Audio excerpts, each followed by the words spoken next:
Eu sou do meu amado, e o meu amado é meu. Eu sou do meu amado, e o meu amado é meu.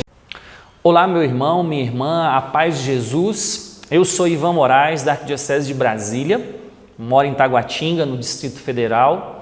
Sou casado, tenho 4 filhos e participo da Renovação Carismática Católica há 25 anos.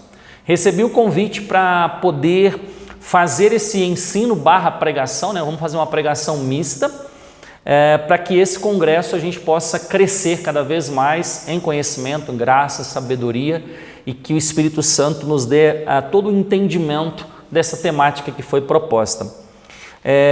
O tema que foi proposto para que eu pudesse desenvolver com vocês nessa pregação, ensino, né, é justamente o contexto eclesial da RCC. Questionamentos, né, que já fizemos tantas vezes e vira e mexe a gente tem que aprofundar um pouquinho essa temática, que seria: a RCC é um movimento autenticamente católico? Afinal, estamos realmente inseridos na igreja?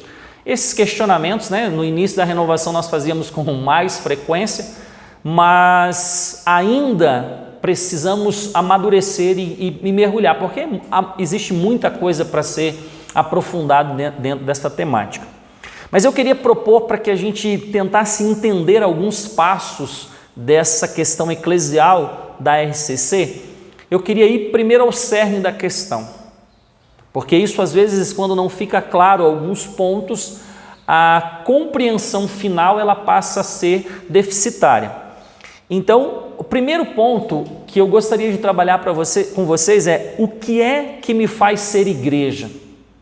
Porque antes de entender essa questão eclesial de um movimento, de um chamado, de um grupo de pessoas que se reúnem, é preciso a gente fazer primeiro esse questionamento: o que me faz ser igreja? Porque quando a gente entende essa primeira dimensão, fica mais claro, fica mais profundo a gente entender sobre o movimento, quando eu entendo o meu papel como um fiel leigo, no caso, qual é a visão eclesial dessa inserção do leigo dentro da própria igreja. E aí eu queria até deixar como sugestão para vocês que vocês estudem, que leiam o documento onde eu vou estar baseando uma boa parte da minha formação, que é o Christi Fidelis Lais, de São João Paulo II, e Lumen Gentium. Eu vou tentar trabalhar esses dois, ancorado nesses dois documentos, mas seria interessante, o Christi Fidelis Lais é profundo, e eu acredito que se você fizesse um estudo dele na íntegra, vai ampliar muito mais a sua visão em relação não só a essa questão do contexto eclesial do movimento, mas a sua inserção como leigo. E aí a Lumen Gentium vai dizer o seguinte: então, o que me faz ser igreja? A Lumen Gentium diz o seguinte: por leigos, assim descreve a Lumen Gentium: fiéis que, incorporados em Cristo pelo batismo, constituídos em povo de Deus e tornados participantes a seu modo do munus sacerdotal, profético e real de Cristo, exercem pela parte que lhes toca na igreja e no mundo a missão de todo o povo cristão. Então, primeiro ponto, o batismo. O que me faz ser igreja? A partir do momento que você é batizado, a partir do momento que você é inserido pelo batismo, você se constitui povo de Deus e participante do mundo sacerdotal, profético e real de Cristo. E isso é maravilhoso. Se nós católicos entendêssemos a dimensão profunda do que é ser batizado, do que é essa incorporação a Cristo, nós, com certeza, nós viveríamos uma fé bem diferente. Então, a Lumen Gentium vai dizer para nós justamente que essa dimensão ela precisa ser bem vivenciada. Já o Papa Pio XII, ele dizia: por isso, os leigos devem ter uma consciência cada vez mais clara. Então, o Papa pedindo para que eu e você possamos ter uma consciência mais clara, não só de pertencerem à igreja, mas de ser a igreja, Veja, então, o documento Lumen Gentium vem dizendo que pelo batismo nós somos incorporados a Cristo, nós somos igreja, e aí o Papa vai dizer que nós temos que ter uma consciência mais clara de que nós não só pertencemos à igreja, mas de ser igreja. Então você é igreja, independente se você está inserido ou não em um movimento, em uma pastoral, você é igreja. A partir do momento que nós somos batizados, a gente se torna, então, veja, só essa dimensão já responde muitos questionamentos, às vezes, que surgem, tipo, quantas vezes, algumas pessoas chegam a falar, você tem que participar, você tem que ser de um outro movimento, de uma outra pastoral para você ser igreja, Eu já ouvi isso várias vezes. Então, às vezes, até alguns sacerdotes que chegam para as pessoas que estão precisando de gente para trabalhar em outras pastorais, e por ter uma visão distorcida da própria renovação carismática, muitos acabavam afirmando que, não, você tem que ser igreja, e então você tem que ser inserido nisso, naquilo. Eu lembro que uma vez eu fui questionado, um sacerdote queria que eu fosse diácono, insistiu para que eu pudesse ser diácono, e eu não tenho esse chamado ao clero, a minha vocação não é ao clero. E eu dizia para ele que eu não queria, ele insistiu muitas vezes, até que um momento que ele disse, mas o problema da renovação é que vocês não querem ser igreja, Eu peguei e falei, olha, eu não vou nem entrar no mérito da questão com o senhor, porque o senhor sabe perfeitamente que eu não preciso estar inserido em nenhum movimento ou nenhuma pastoral para que eu possa ser igreja. E também não tenho que ser diácono para ser igreja. Nós somos igreja a partir do momento que nós somos batizados, que nós somos incorporados a Cristo. E aí o Papa ainda vai dizer, pertencentes à igreja, mas de ser a igreja, isto é, a comunidade dos fiéis sobre a terra, sobre a guia do chefe comum, o Papa, e dos bispos em comunhão com ele. Eles são a igreja. Então, nós precisamos entender que essa junção, assumir o nosso papel de batizado, viver como aquele que é batizado, como aquele que não só pertence à igreja, mas é igreja. Eu sou igreja, você também é igreja, e nós precisamos nos apropriar disso, da beleza de ser igreja. E quando eu digo beleza de ser igreja, é preciso a gente entender que isso é tão profundo que já não é de hoje que, e agora na nossa contemporaneidade, cresceu o número de pessoas que aderiram a Cristo, mas não aderem à igreja, que seria o slogan que a gente escuta, que eu já ouvi muito na nossa contemporaneidade, que é Jesus sim, igreja não. Então as pessoas acreditam que seja possível fazer essa separação, e realmente, teologicamente falando, isso é impossível. Então eu trabalho, sou professor de filosofia e teologia, e a gente sabe o quanto que é agravante essas manifestações. E se a gente às vezes não tomar cuidado, se a gente não entende essa inserção como igreja ao corpo de Cristo, aí a gente começa a viver talvez não a plenitude do nosso chamado quando somos batizados. Então, um Jesus sem ou fora da igreja nunca existiu. E em última instância nunca poderá existir. Não tem como fazer essa separação, porque com a perda da igreja também se perde a única instância que é capaz de testemunhar quem é Jesus. Então veja, como é que chegou até nós? Então não tem como eu separar. Se perde a única instância que é capaz de testemunhar quem é Jesus e o que ele significa. Isso porque toda a linguagem do Novo Testamento é uma linguagem testemunhal.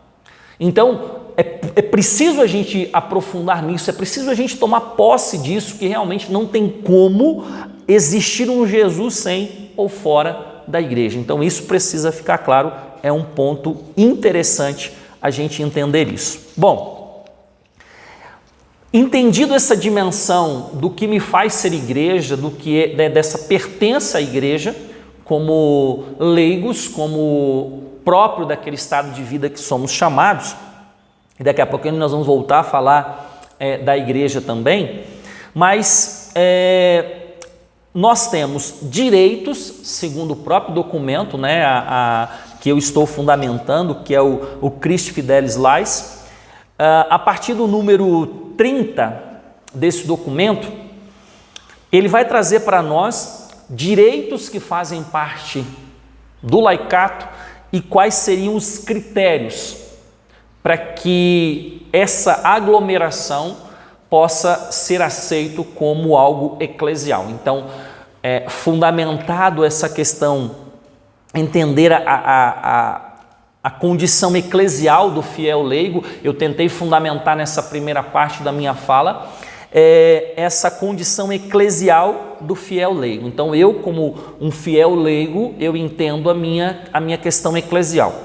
Mas aí eu me junto com o segundo leigo, com o terceiro, e eu começo a fazer um grupo, uma associação, eu começo a reunir pessoas sustentados por um carisma.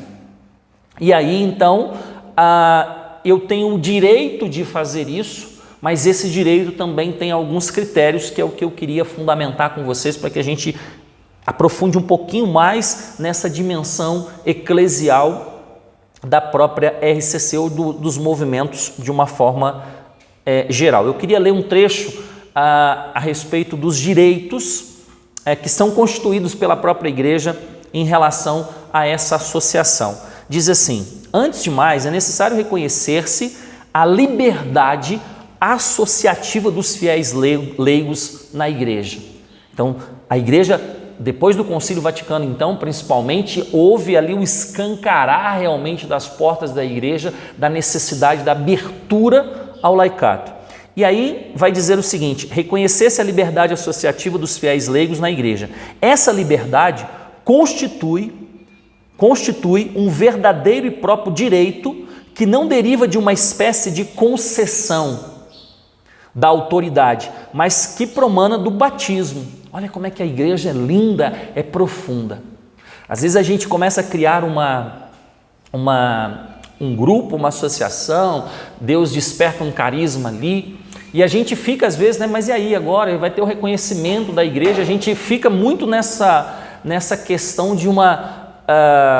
de oficialmente a gente ter uma aceitação, e às vezes de uma forma até equivocada a gente passa até ficar com medo. E a igreja está dizendo aqui, que existe essa liberdade que é próprio, direito que não deriva de uma espécie de concessão da autoridade, mas que promana do batismo. Do próprio batismo, por essa questão eclesial do fiel leigo, que eu tentei fundamentar para vocês na primeira parte, a gente já começa a compreender que é daí que a igreja tira essa liberdade das associações, das aglomerações. Porque se o fiel leigo, na sua individualidade, ele tem a sua pertença eclesial, por que a igreja vai barrar justamente essa iniciativa do fiel leigo? E aí daqui a pouco nós vamos ver quais são os critérios, porque senão, se não tiver critérios, a coisa realmente vai desandar. Mas eu gostaria de continuar fundamentando para vocês entenderem a beleza do ensinamento da nossa fé católica.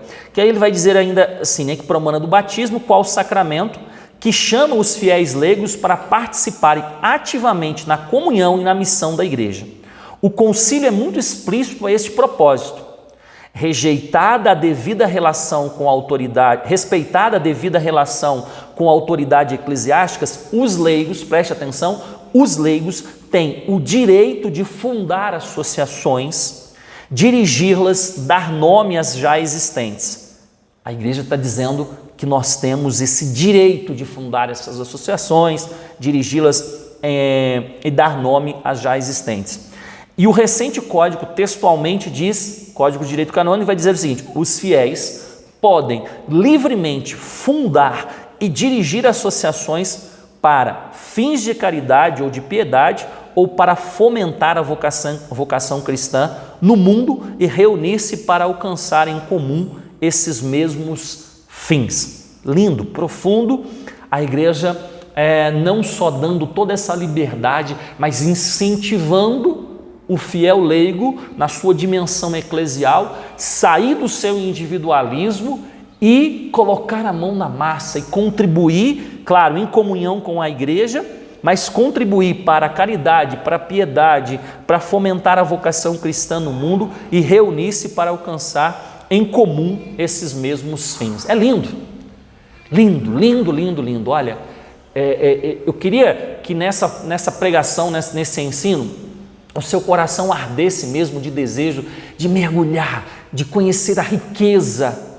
Às vezes eu fico meio pensativo, né? Pessoas que leem tantas coisas, assistem tantos vídeos no YouTube, mas nunca pararam para ler uma encíclica da igreja, não exploram o site do Vaticano, que é uma riqueza tamanha, não buscam uma fonte mais profunda, autêntica, não busca na tradição do magistério da igreja e às vezes é movido por tantas pessoas que, olha, infelizmente acabam falando coisas que nem é o pensamento da própria igreja. Se apaixone por Jesus Cristo, se apaixone pela igreja de Jesus Cristo e você vai ver que quanto mais a gente mergulha nessa história da igreja, quanto mais a gente compreende a nossa fé, mais a gente solidifica. E olha, dificilmente uma pessoa que conhece a fé católica vai deixar de professá-la, porque é muita riqueza, é uma graça extraordinária. Então, nós já vimos a questão do fiel leigo, da questão eclesial do fiel leigo, vimos os direitos, mas agora quais seriam os critérios? Então aqui entra aquilo que uma aglomeração, uma associação, ela tem que, em comunhão com essa igreja, exercer. E são 6 pontos que a igreja, nesse mesmo documento, ela vai trazer para nós quais são os critérios para que essa questão eclesial não seja ferida, né? Para que realmente a gente respeite e viva essa comunhão com a fé católica. Então, o primeiro critério é dado à vocação de cada cristão à santidade. Então, buscar a santidade, querer viver a santidade, isso não tem como separar, né? Não tem como não ser um critério para que a gente possa viver essa questão eclesial. Então, a gente percebe que nós falamos muito sobre santidade na renovação carismática, então estamos dentro desse primeiro pilar, desse primeiro critério para que um movimento seja aceito como eclesial. Então nós tentamos, pregamos muito sobre a santidade, nós tentamos de uma forma enfática, a gente sempre está falando sobre a santidade, então essa busca pela santidade é o primeiro critério. A segunda, a responsabilidade em professar a fé católica, acolhendo e proclamando a verdade sobre Cristo, sobre a igreja, sobre o homem, em obediência ao magistério da igreja que autenticamente a interpreta. Então, a responsabilidade de professar a fé católica. E aí, então, volto a dizer, busque na fonte.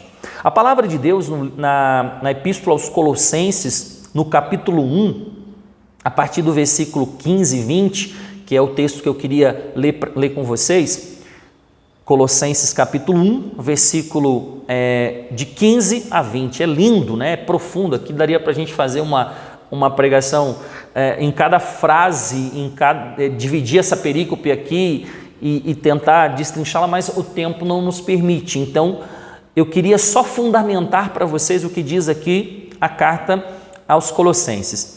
Ele é a imagem do Deus invisível, o primogênito de toda a criatura, porque nele foram criadas todas as coisas no céu e na terra, as visíveis e as invisíveis, tronos, soberanias, principados, autoridades, tudo foi criado por ele e para ele. É antes de tudo e tudo nele subsiste. É a cabeça da igreja, que é o seu corpo, é o princípio, o primogênito dos mortos, tendo em tudo a primazia, pois nele aprouve a Deus fazer habitar toda a plenitude e reconciliar por ele e para ele todos os seres, os da terra e os dos céus, realizando a paz pelo sangue da sua cruz. Então, quando a gente diz, quando um dos critérios é professar a fé católica, é preciso a gente entender, à luz dessa palavra, né, que o fundador da Igreja Católica é Jesus Cristo, a cabeça da igreja é Jesus, que já é uma outra coisa que às vezes a gente precisaria aprofundar mais ainda dentro do nosso movimento, para a gente viver com mais propriedade esse segundo critério, que seria professar a fé católica. Já começa do básico, né? Quando a gente não entende o básico já fica difícil. Então, o que é a igreja? E quando a gente fala de igreja, precisa a gente entender que para você professar a fé católica, primeiro você precisa entender quais são os pilares. Pilares que já foram identificados lá no símbolo de Constantinopla no ano de 381. Para você ser católico, você precisa professar que a igreja é una, santa, católica e apostólica. É isso que está no catecismo, una, santa, católica e apostólica. E a gente ainda coloca a romana de uma forma até meio, não está nem em uso mais isso, porque as notas fundamentais da igreja é que ela é una, santa, católica e apostólica. E é interessante que o romana nunca fez parte das notas fundamentais. Aí você vai falar assim, poxa, então eu aprendi errado? O mais importante é a gente compreender que quando a gente fala de uma igreja que é una, santa, católica e apostólica, católica que significa universal, e é interessante que do grego o católicos, ele trazia uma dimensão do universal. Mas o universal não é um singular. Não vou dar aula de filosofia não, mas para a gente só entender a profundidade disso. Quando o termo católico significa que ela é universal e que não seria um singular, é justamente a igreja não é católica porque atualmente está difundida por toda a face da terra, porque às vezes a gente acha que ela é católica universal porque ela foi se difundindo por toda a face da terra, com um grande número de pessoas. Ela já era católica na manhã de Pentecostes, quando todos os seus membros cabiam em uma pequena sala. E olha que interessante isso. Quando a gente entende que ela é católica, ela é universal, não porque ela é uma soma, não é? Porque se eu acho que ela é uma soma, eu fragmento, aí eu começo a não entender o que é a igreja particular. E aí, se a gente levasse até para o nosso próprio movimento, seria a mesma temática. Então, às vezes a pessoa pensa assim, não, então para eu conhecer o que é a renovação carismática católica de verdade, eu tenho que ir para os Estados Unidos, eu tenho que ir para a Inglaterra, eu tenho que ir para onde começou talvez ali aquele despertar para a gente entender o que é. Não, da mesma forma que eu não tenho que ir a Roma para conhecer a igreja. Por quê? Porque essa universalidade, ela não é essa fragmentação. Então eu tenho o todo. E respeitando aquelas liberdades, por exemplo, dentro da renovação carismática, eu estive pregando na Inglaterra 2 anos e eu fui num grupo de oração dos ingleses que tem a base, é a mesma que a nossa, mas tem algumas características que são peculiares daquela localidade. Então a gente precisa entender que viver essa catolicidade é muito importante para que a gente não perca essa dimensão eclesial do próprio movimento. Quanto mais eu entendo essa catolicidade, quanto mais eu entendo a profundidade de ser católico no sentido de experimentar essa questão universal, que muitas vezes ela não é bem... entender que é um singular, que eu encontro a plenitude ali, fica meio difícil a gente compreender esse segundo critério que é colocado para nós, tá certo? Então, vamos mergulhar muito mesmo nessa dimensão, entender essa palavra, né, que é profunda, que é linda, reconciliar por ele, para ele, todos os seres. E essa reconciliação, ela acontece em Cristo, que é a cabeça da igreja. Não saia da barca de Pedro, permaneça na barca de Pedro. E às vezes as pessoas falam assim, mas eu vou sair porque a evangelização é muito lenta dentro da barca de Pedro. Mas ela é lenta porque ela é feita da madeira da cruz e ela carrega o pecado de toda a humanidade. Mas ela continua nesses mais de 2000 anos firme, e eu sei que as portas do inferno não prevalecerão contra ela. Muito bem, terceiro critério, o testemunho de uma comunidade sólida e convicta em relação filial com o Papa, com o Bispo. A gente tem prezado muito por isso. A quarta, uma estima recíproca entre todas as formas de apostolado da igreja, e aqui a gente tem que entender que nós temos a nossa dimensão carismática, o nosso carisma, mas eu não tenho que tomar posse e acreditar que essa é a única forma de se fazer uma evangelização. Então, todas as formas de apostolado dentro da igreja têm que ser olhadas com respeito e são necessárias também. O quinto passo, o quinto critério, a conformidade e a participação na finalidade apostólica da igreja. A conformidade e a participação na finalidade apostólica da igreja. Então, O primeiro é a santidade, o segundo, entender e professar a fé católica, a obediência ao magistério. O terceiro, o testemunho. Eu pulei o terceiro. O terceiro é o testemunho de uma comunidade sólida e convicta em relação... em relação ao Papa. A quarta, uma estima entre todas as formas de apostolado da igreja. A quinta, a conformidade e a participação na finalidade apostólica da igreja, fazer missão, assumir o nosso papel de evangelização. Esse é um dos critérios também para que a gente possa viver essa questão eclesial. O sexto, o empenho de uma presença na sociedade humana que, à luz da doutrina social da igreja, se coloca a serviço da dignidade integral do homem. Aqui, nesse sexto ponto, também entra a questão de instituições que a renovação também é chamada a ajudar. Aqui no Distrito Federal, por exemplo, nós temos um lar de idosos, que é mantida também pela RCC. Então nós temos um lar de idosos, aqui entra promoção humana, aqui entra fé e política, aqui entra, veja, é um dos critérios. Então quando a gente fala do social, quando a gente fala dessa inserção social, e para mim, eu sou um grande defensor que, mesmo sendo pregador, para mim, nós precisamos compreender muito ainda o Ministério de Promoção Humana, que para mim é fantástico. Eu acho que todo carismático deveria aprofundar e entender a dimensão da promoção humana, porque todos os outros ministérios da nossa espiritualidade, ela precisa promover pessoas e a gente precisa entender que tudo é para que realmente essas pessoas tenham um encontro e que sejam assistidas. Então esse é um dos pontos também, o sexto ponto, para que seja um critério para viver. E aí a igreja, ainda nesse mesmo documento, ela vai dizer que se a gente vive isso, a gente colhe frutos dessa comunhão eclesial. E aí é interessante porque ela coloca ainda quais seriam os frutos de viver isso. E olha que interessante como se encaixa dentro da renovação carismática. A igreja, nesse mesmo documento, vai dizer assim, que todos esses critérios geram fruto, o gosto pela oração. Então, isso a gente aprendeu muito dentro da renovação carismática, de rezar, a contemplação, a adoração, a vida litúrgica e sacramental. Eu lembro que antes de conhecer a renovação carismática católica, eu não tinha nem desejo de viver isso aqui. O gosto pela oração, pela contemplação, a vida litúrgica, sacramental. A gente sente o quanto que é saboroso rezar, o quanto que é saboroso a gente receber, o quanto que é necessário receber todos os sacramentos, viver uma vida litúrgica. Animação e pelo florescimento de vocações ao matrimônio e ao sacerdócio.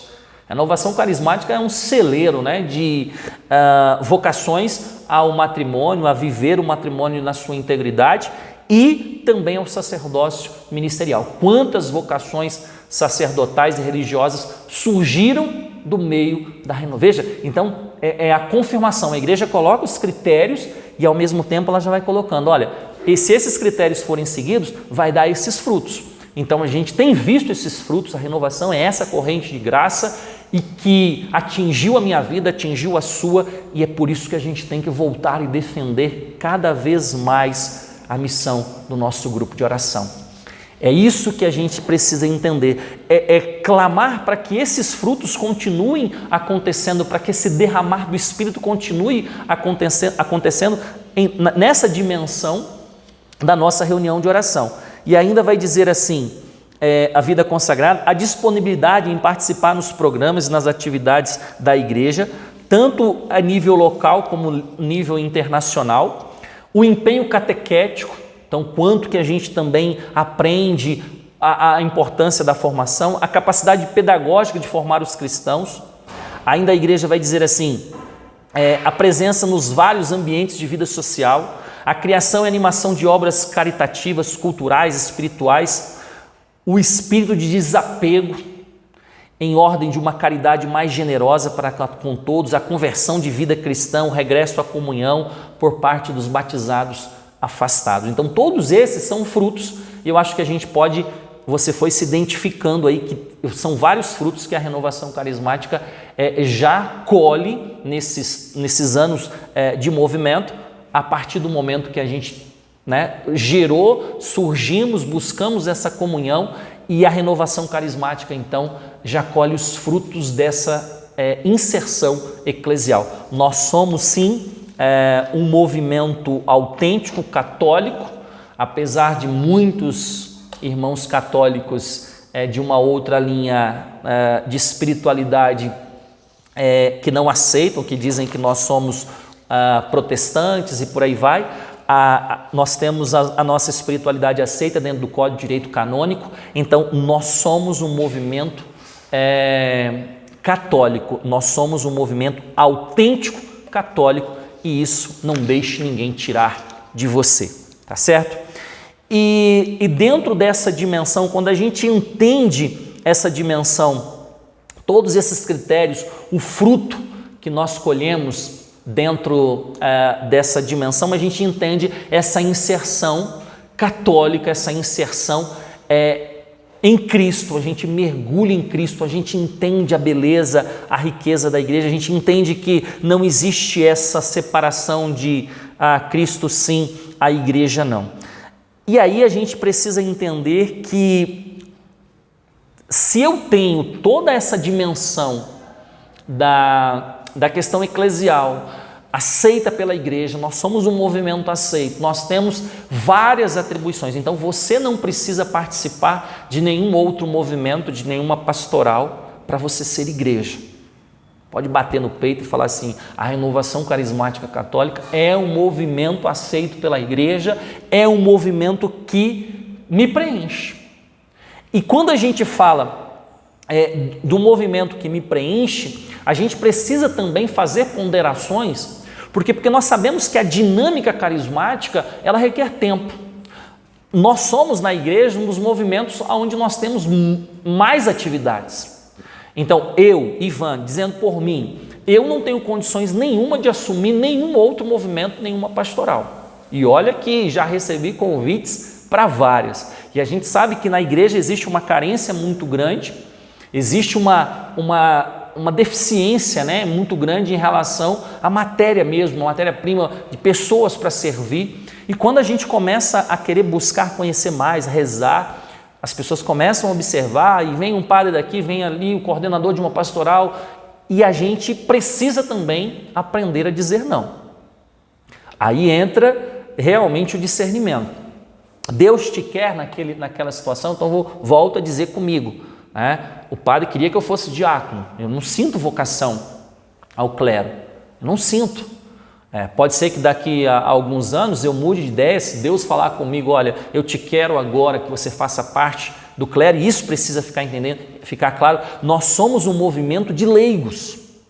E às vezes eu percebo que nós, para tentar minimizar essa situação da questão eclesial, a gente quer levar princípios da hierarquia que faz parte do clero para dentro do movimento.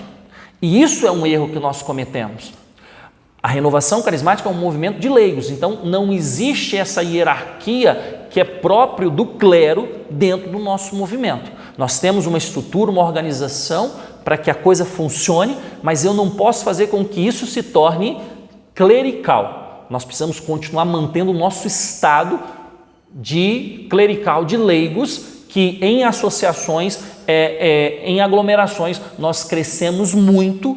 Então nós somos um movimento, mas um movimento de leigos, aceito pela igreja. Então, a partir do momento que nós ampliamos todas essas nossas dimensões missionárias que nós temos, é preciso a gente fazer esse discernimento. Você vai receber muitos convites, eu tenho certeza que você já recebeu. E aí a pergunta que nós poderíamos fazer é, você pode fazer parte de outro? Sim, se você consegue conciliar. Mas esse consegue conciliar, é preciso a gente fazer um discernimento, porque se nós, e o próprio documento vai dizer isso em relação à própria vida que nós levamos como leigos, né? Nós somos chamados a estar inseridos no mundo, nós não somos desse mundo, mas a igreja nos diz que nós estamos inseridos nesse mundo, a ser luz no trabalho. Então nós temos todas as nossas atribuições do mundo secular. E isso, às vezes, a gente acaba... por assumir tantas coisas, a gente às vezes faz mal feito, a gente não vive todos esses critérios dentro do nosso grupo de oração, que é o chamado primeiro nosso.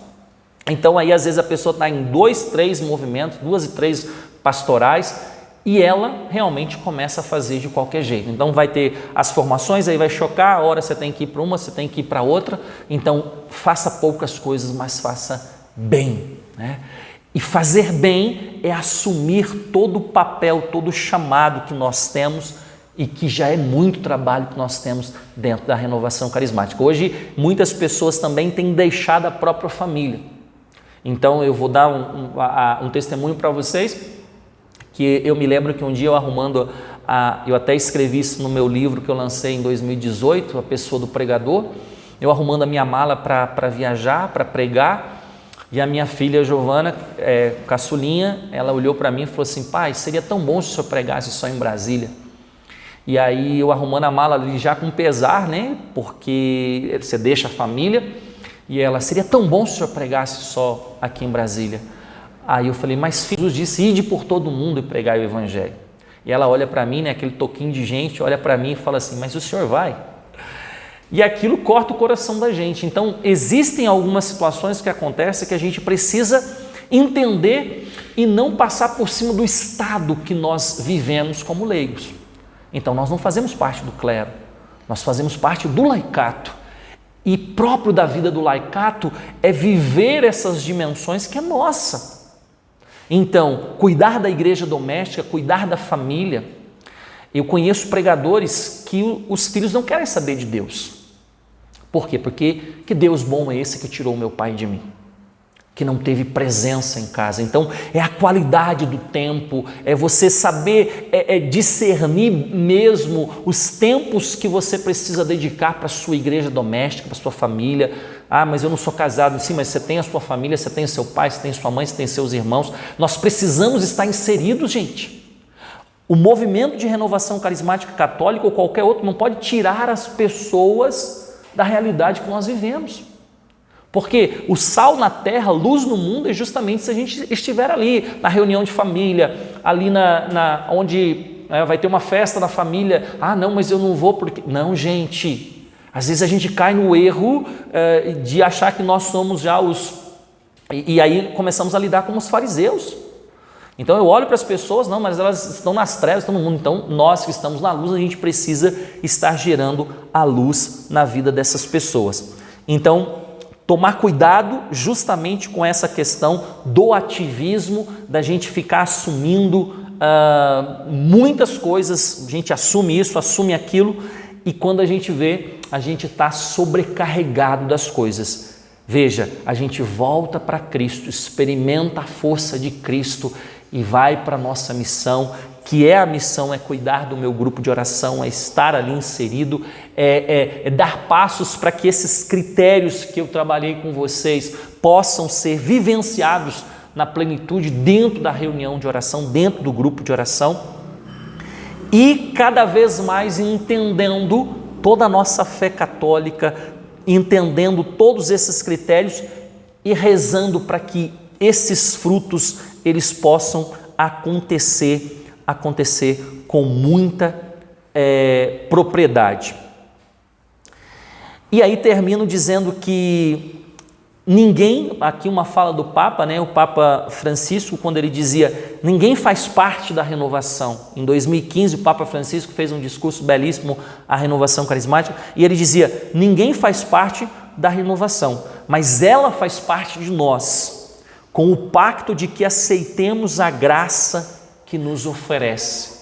Olha que interessante, ninguém faz parte da renovação, mas ela faz parte de nós com o pacto de que aceitemos a graça que nos oferece. Então já é uma graça, a renovação tem nos oferecido isso.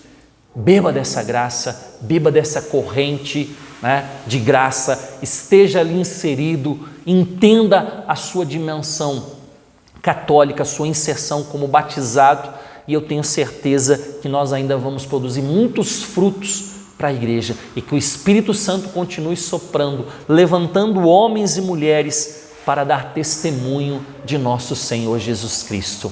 Que a luz dessa palavra, desse ensinamento, instigue o teu coração a um ardor por mergulhar na palavra, por mergulhar naquilo que a igreja busque a fonte, repito, busque a fonte é a palavra de Deus, a igreja, a tradição e um magistério. E que o Espírito Santo te dê força e coragem para você continuar evangelizando e testemunhando Jesus nesse mundo que está precisando tanto. Deus abençoe você, sua família. Forte abraço.